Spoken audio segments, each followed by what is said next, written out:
Well, if you thought the Disney NetPal was the weirdest netbook you've ever seen, you were wrong. Hello everybody and welcome back to another video. Now in today's episode we're going to be exploring the Tim Hortons Netbook, a thing that exists, and when I found it on eBay, I had to buy it. Of course, Tim Hortons, everybody's favorite Canadian coffee shop chain place that I've been to a couple of times that one time I was in Canada. Or maybe you hate Tim Hortons, I don't know, whatever you feel about them, this thing exists, and I gotta thank a viewer on the Disney NetPal video for commenting and making me aware of this, because I had no idea this was a thing. And so when I found it on eBay late at night, I decided I had to impulsively buy it, so thank you to Linode for continuing to support the weird shenanigans that we get into on this channel. This was a part of Tim Hortons Platinum Award program back in 2010, where if you were an employee at Tim Hortons and the location you worked at met a certain sales quota or whatever, you would be eligible to receive this as a gift. I don't know if every employee in the restaurant got this or if it was only certain positions, but yeah, you'd get a free netbook if you were eligible. Back in 2007, they had a portable DVD player. Yeah, remember those things? So they had a Tim Hortons branded one of those, which I feel like I need to get now. And according to a Redditor back a couple years ago, they had Google Home Minis. 2010's item was this netbook, which you might think is really cool until you realize that this thing runs Windows CE. Yeah, so it's not even desktop Windows. You can't run desktop Windows applications, but you can like browse the web and, you know, do email and other stuff with it. This is definitely on the low end of the netbook spectrum, as you're going to see once we open this up and explore it. So let's do that. Here's inside the box. You have a power adapter here, 9 volts, 1 amp, hooray. So we'll set that aside. We have a USB to Ethernet adapter, which interestingly is like a translucent clear blue plastic, and this was included in here because I found an unboxing video from like 2009 when this thing first came out of like an unbranded one, because from what I understand, this right here is like one of those unbranded computers that you could buy in bulk and slap a logo on and like pass it off as your own thing. Although I don't know if you'd want to say you created this, because I don't think anybody would ever want to go to a Tim Hortons ever again if they knew that they actually manufactured this. Right here we have the manual. This is the E70006 series user manual. They've got the logo up here, but not on the actual computer as it is right here. And it runs Windows CE 6.0. Ah, glorious. Table of contents. Introducing Netbook. Emergency shutdown. In case your operating system cannot properly turn off, there is an additional way to shut down your netbook. It actually tells you how to hold down the power button. That is hilarious that they have that described in here, how to like force shut down a computer. But anyway, let's go to page number 1 here and take a look at Introducing Netbook. Notes for this manual. Information provided in this manual may varies from model to model, so your model may not have some of the features described in this book. So they're basically saying that they could put anything in this box, and it doesn't have to be like all the features in here, you know, might not actually be on the computer that you have in here. This book reserves the right to change any information without any notice. Okay, so the book can just decide to change its information without notifying you. Someone can, like, I don't know, break into your house at night and swap out the manual, and you can't do anything about it. That is the funniest line I think I've ever read. The book reserves the right to change information. I mean, I assume that they're obviously talking about, like, if they release a new version of this and package it with newer models, but they're not going to send that to every existing customer. Like, oh my gosh. Yeah, we're just going to set the manual aside. Anyways, let's take out the glorious Tim Hortons netbook here and explore this thing and yeah, see what it's all about. So first off, we've got a lovely film. I always feel like I need to do that. It's just the rule of unboxing. Whenever there's a film, you just have to bring the thing next to the microphone and just take it off. But yeah, anyways. So before we open this up, I want you to imagine in your head the biggest laptop bezel that you've ever seen. The biggest screen bezel. Keep that image in your head, and now take a look at this. Because this right here is like the largest freaking bezel that I've ever seen in my life. It is hilarious to me. Oh my gosh, these buttons, listen to this. These are so crunchy. The buttons are like, oh, that is not pleasant to use at all. So yeah, you've got a really tiny trackpad here. The keyboard looks like it's bending in the middle there, like it's bowed a little bit, so that's great. I mean, I guess the keys have like travel. I mean, they like press, but it's just, I would not want to do anything with this for a long period of time. In terms of port selection, you've got 2 USB ports, so if you want to spare yourself from the keyboard and trackpad, you can plug in, you know, a real input device. And you've got an MMC or SD card slot here on the side. You've got your tiny little power connector, and you've got headphone and microphone jacks.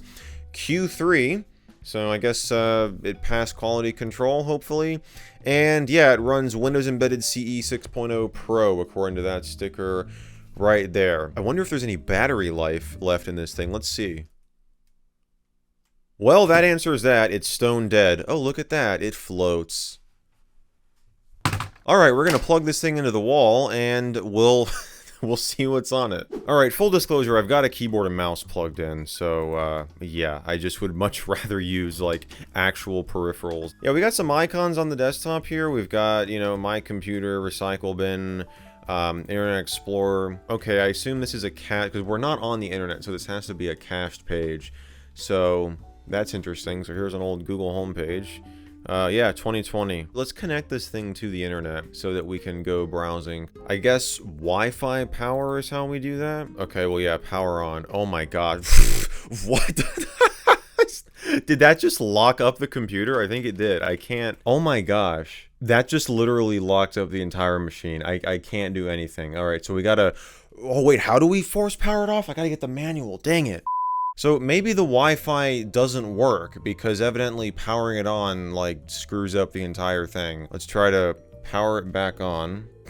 So that is not a good sign right off the bat. I want to see if there's an option because maybe it's already on. Okay, so here's your like specifications and info down here. Okay, that's volume and sounds properties. I find it interesting how like the windows here, how they're skinned to look like the Luna theme, but the start button and taskbar are not. Yeah, I've not used this particular version of Windows CE before. I did use, I believe it was 5.0. Microsoft had a Windows CE emulator on their website back in like 2009-ish, I believe is when I used it, and I used to mess around with that. Okay, that's power properties. I guess this is probably brightness here. Yeah, backlight adjust. Ah, it's the input panel. Okay, so if you want the on-screen keyboard to use the lovely trackpad to go around. Can you resize? Are you serious? You can't resize this? You're kidding me. Unless I'm just not getting right. I mean, I'm getting right in the corner here, and it's not. Oh, here. Is there any options here? Or no, that just click.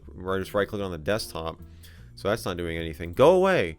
All right. I'm just gonna drag this down here and just leave it there for now. Yeah, it tells you to turn on the Wi-Fi power from this option here, and then an option will appear in the system tray here for, you know, connecting to a wireless network. So I don't know, let's try this again.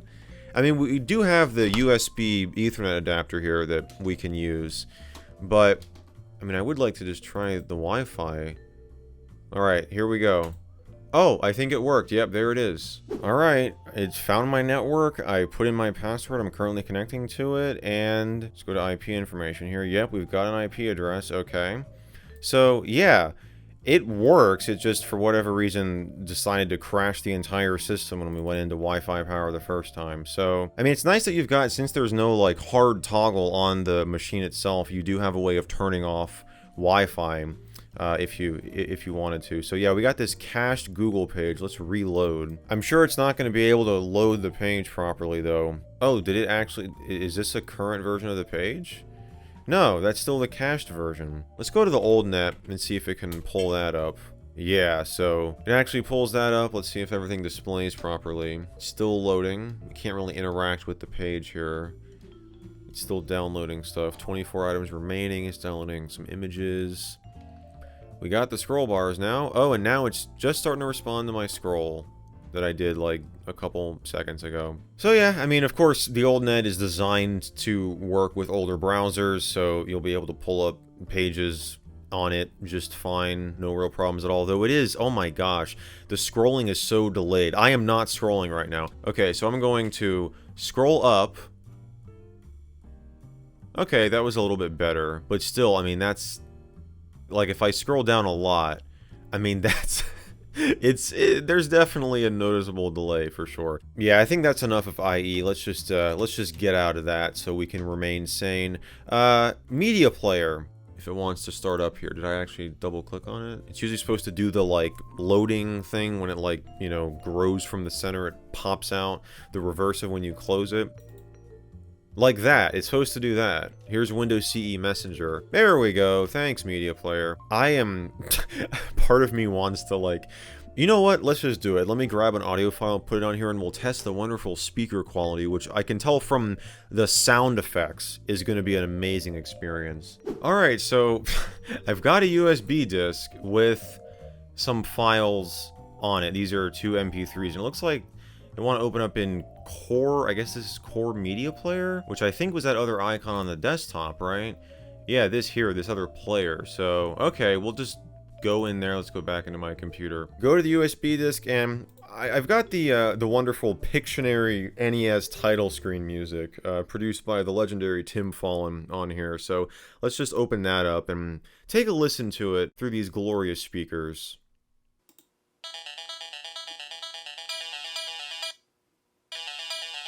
Alright, off to a good start.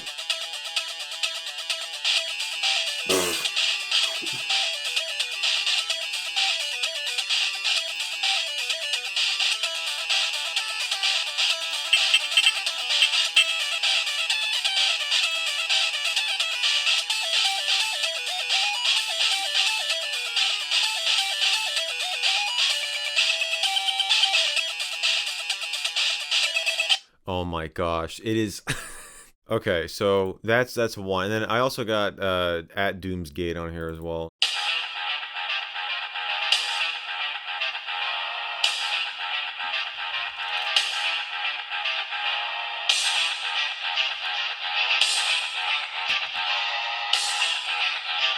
I'm trying to find where the speaker is on this thing. There they are. You got two wonderful speakers on the bottom here.